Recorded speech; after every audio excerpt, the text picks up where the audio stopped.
ಸಾಮಾಜಿಕ ಕಳಕಳಿ YouTube channel ವತಿಯಿಂದ ವಾರದ ಸಂಚಿಕೆ 304. ಮೊನ್ನೆ ಕರ್ನಾಟಕದ ವಿಧಾನಸಭೆಯ ಜಂಟಿ ಅಧಿವೇಶನವನ್ನು ಮಾನ್ಯ ರಾಜ್ಯಪಾಲರು ಉದ್ದೇಶಿಸಿ ಮಾತಾಡಲಿಕ್ಕೆ ಬಂದಿದ್ದರು.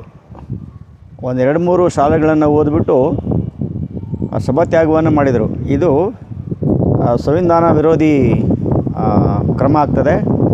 ಕಾರಣ, ಮಂತ್ರಿಮಂಡಲ ಅನುಮೋದನೆ ಮಾಡಿರ್ತಕ್ಕಂಥ ಭಾಷಣವನ್ನು ಓದ್ತಕ್ಕಂಥ ಕೆಲಸ ಮಾತ್ರ ರಾಜ್ಯಪಾಲರದು. ಅದು 176ನೇ ಆರ್ಟಿಕಲ್ನಲ್ಲಿ ಭಾಳ ಸ್ಪಷ್ಟವಾಗಿದೆ.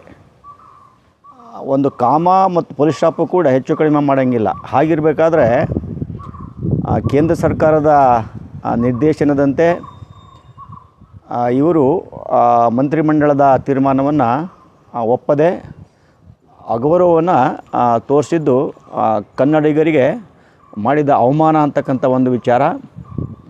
ನಂತರ ರಾಷ್ಟ್ರಗೀತೆ ಪಠಿಸುವ ಮುನ್ನವೇ ಅವರು ಸಭಾತ್ಯಾಗ ಮಾಡಿದ್ದು ಇನ್ನೂ ಕೂಡ ಖಂಡನೀಯ.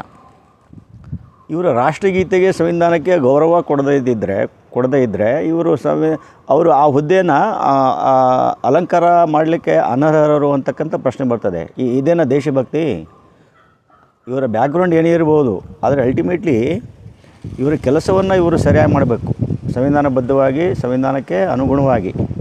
ಆ ದೃಷ್ಟಿಯಲ್ಲಿ ಇದು ಭಾಳ ಖಂಡನೀಯವಾಗಿರ್ತಕ್ಕಂಥ ವಿಚಾರ. ಇದು ಯಾವುದೇ ಕಾರಣಕ್ಕೂ ಕೂಡ ಸಂವಿಧಾನವನ್ನು ಉಲ್ಲಂಘನೆ ಮಾಡ್ತಕ್ಕಂಥ, ಮಂತ್ರಿಮಂಡಲದ ತೀರ್ಮಾನವನ್ನು ಉಲ್ಲಂಘನೆ ಮಾಡ್ತಕ್ಕಂಥ, ಅಸೆಂಬ್ಲಿ ಅಥವಾ ವಿಧಾನಸಭೆಯ ತೀರ್ಮಾನಗಳನ್ನು ಉಲ್ಲಂಘನೆ ಮಾಡ್ತಕ್ಕಂಥ ಯಾವುದೇ ಅಧಿಕಾರ, ವಿಶೇಷ ಅಧಿಕಾರ ರಾಜ್ಯಪಾಲರಿಗೆ ಇರೋಲ್ಲ ಅಂತಕ್ಕಂಥ ವಿಚಾರವನ್ನು ಮತ್ತೊಮ್ಮೆ ಹೇಳ್ತಾ, ಈ ವಿಚಾರದಲ್ಲಿ ಜನರು, ಪ್ರಜೆಗಳು ಜಾಗೃತರಾಗಬೇಕು.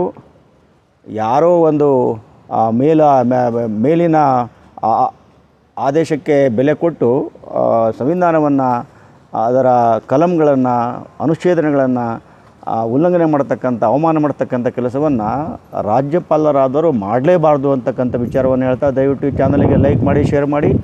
ಪುನಃ ಮುಂದಿನ ವಾರ ಹೊಸ ಸಂಚಿಕೆಯಿಂದ ಬರ್ತಾಯಿದ್ದೀನಿ. ಎಲ್ಲರಿಗೂ ಕೂಡ ಶುಭವಾಗಲಿ.